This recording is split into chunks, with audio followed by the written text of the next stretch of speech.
Assalamualaikum warahmatullahi wabarakatuh. Kami di sini dari kelompok 14 akan menjelaskan sedikit tentang Good Corporate Governance dan Islamic Corporate Governance. Langsung saja, untuk pemateri yang pertama akan dijelaskan oleh Sahila Azafkarina dengan NIM E 2019-3012 akan menjelaskan tentang konsep Good Corporate Governance. Dan untuk pemateri yang kedua ialah dengan saya sendiri. Perkenalkan, nama saya Sakinatul Hakiki, NIM E 2019-3034 akan menjelaskan tentang konsep Islamic Corporate Governance. Dan untuk pemateri yang ketiga akan dijelaskan oleh Elizabeth Laila Anwaria dengan NIM E 2019-3043 akan menjelaskan tentang mekanisme Good Corporate Governance. Dan untuk pemateri yang terakhir dengan Ainil Khofifi Sehri NIM E 2019-3042 akan menjelaskan tentang mekanisme Islamic Corporate Governance. Langsung saja untuk materinya. Assalamualaikum warahmatullahi wabarakatuh. Perkenalkan, nama saya Sahila Azafkarina, NIM E 2019-2012. Di sini saya akan menjelaskan tentang materi konsep Good Corporate Governance. Nah, apa itu Good Corporate Governance? Secara bahasa, Good Corporate Governance berasal dari bahasa Inggris, yaitu good itu berarti baik, corporate berarti perusahaan, dan governance artinya pengaturan. Secara umum, istilah Good Corporate Governance diartikan dalam bahasa Indonesia dengan tata kelola perusahaan. Nah, Good Corporate Governance ini merupakan mekanisme untuk mengendalikan, mengatur, dan mengelola bisnis dengan maksud untuk meningkatkan kemakmuran dan akuntabilitas, dan tujuannya untuk mewujudkan shareholder value. Konsep Good Corporate Governance yang efisien dan baik. Konsep yang baik mewujudkan Good Corporate Governance yaitu dengan cara melindungi hak pemegang saham serta memberlakukan hak persamaan terhadap pemegang saham. Dan selain itu, peranan stakeholder juga terkait bisnis yang dijalankan dalam perusahaan. Berikutnya yaitu prinsip-prinsip GCG yang terdiri dari yang pertama, transparansi atau keterbukaan informasi, yaitu keterbukaan dalam melaksanakan proses pengambilan keputusan dan keterbukaan dalam mengemukakan informasi material dan relevan mengenai perusahaan. Kedua, akuntability atau akuntabilitas, yaitu kejelasan fungsi, struktur, sistem, dan pertanggungjawaban organ perusahaan. Dan yang ketiga, responsibility, yaitu pertanggungjawaban, kesesuaian kepatuhan di dalam pengelolaan perusahaan terdapat prinsip korporasi yang sehat serta peraturan perundangan yang berlaku. Dan yang keempat, independensi atau kemandirian, yaitu suatu keadaan di mana perusahaan dikelola secara profesional tanpa benturan kepentingan dan pengaruh tekanan dari pihak manajemen yang tidak sesuai dengan peraturan dan perundang-undangan yang berlaku. Dan yang terakhir, fairness atau kesetaraan dan kewajaran, yaitu perlakuan yang adil dan setara di dalam memenuhi hak-hak stakeholder yang timbul berdasarkan perjanjian serta peraturan perundang-undangan yang berlaku. Dalam prinsip GCG kita lebih mengarah pada transparansi dan akuntabilitas, karena hak pemegang saham berhak memperoleh transparansi akan informasi tentang perusahaan serta bisa dipertanggungjawabkan. Baik, untuk selanjutnya saya akan menjelaskan tentang konsep Islamic Corporate Governance.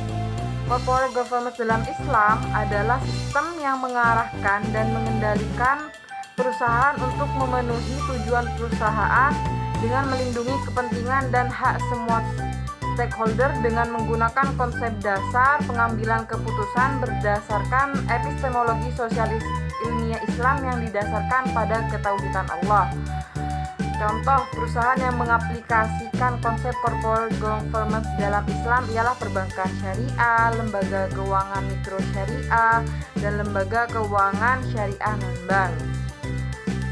hal yang membedakan antara corporate governance di perbankan syariah dibandingkan dengan perbankan konvensional adalah hadirnya Dewan Pengawas Syariah dalam struktur corporate governance-nya.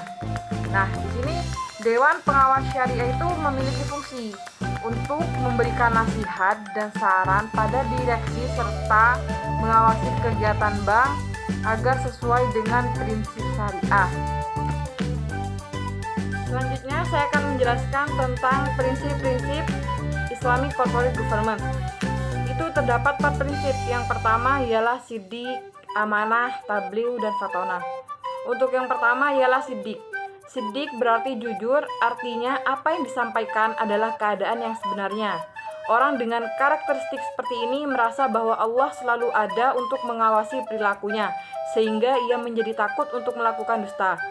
Kejujuran merupakan salah satu pilar utama dalam corporate governance secara Islam. Corporate governance dalam Islam menekankan kejujuran dalam ucapan dan tindakan yang merupakan satu kesatuan. Tidak ada lagi korupsi apabila sidik ini dimiliki dan diaplikasikan. Dasar hukum tentang sidik ini adalah terdapat pada Quran Surat At-Taubah ayat 119 yang artinya, hai orang-orang yang beriman, bertakwalah kepada Allah dan hendaklah kamu bersama orang-orang yang benar. Dan untuk selanjutnya ialah amanah. Amanah berarti dapat dipercaya, tidak ingkar janji dan bertanggung jawab. Apa yang telah disepakati akan ditunaikan dengan sebaik-baiknya. Sikap ini memberikan kepercayaan dari pihak eksternal dan internal perusahaan. Kepercayaan pihak lain terhadap perusahaan memberikan implikasi seperti investasi, pembiayaan, dan image atau reputasi.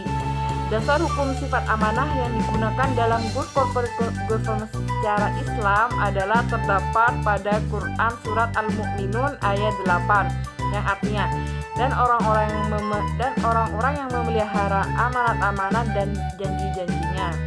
Dan untuk yang selanjutnya ialah tabligh. Tabligh berarti menyampaikan. Hal ini berarti menyampaikan kebenaran. Kalau dahulu Rasulullah menyampaikan wahyu Allah Subhanahu wa taala, maka sekarang umat muslim wajib pula menyampaikan kebenaran. Dengan sikap tabligh diharapkan dapat menjadi pimpinan yang bijaksana sehingga mengerti mana yang benar dan mana yang salah, sehingga dapat mengajak yang lain ke arah kebenaran. Dan yang terakhir ialah fatonah. Fatonah berarti cerdas. Penelitian-penelitian tentang corporate governance yang dikaitkan dengan kecerdasan atau kompetensi dapat dilihat dari prestasi kerja, pengalaman, pendidikan, masa kerja, dan pelatihan yang diikuti. Perusahaan membutuhkan orang-orang yang cerdas sebagai SDM-nya. Dengan kecerdasan yang dimiliki, maka permasalahan perusahaan akan teratasi, sehingga kinerja dan nilai perusahaan akan meningkat. Sifat fatonah akan mendukung ketiga sifat lain dalam Islamic Corporate Governance. Karena dengan sifat fatonah, maka pemimpin akan menjadi bijaksana, terbuka wawasan pikirannya, mampu menghadapi perubahan zaman, mampu menggunakan peluang untuk kemajuan perusahaan, mampu menghadapi tantangan, memperbaiki kelemahan, dan mempertahankan kelebihan yang dimiliki perusahaan. Kecerdasan yang dimaksud meliputi kecerdasan intelektual dan spiritual. Baik, di sini saya akan menjelaskan mekanisme corporate governance. Apa itu mekanisme? Mekanisme adalah sesuatu secara tersistem untuk memenuhi persyaratan tertentu. Sedangkan mekanisme corporate governance merupakan suatu prosedur dan hubungan yang jelas antara pihak yang mengambil keputusan dengan pihak yang melakukan kontrol pengawasan.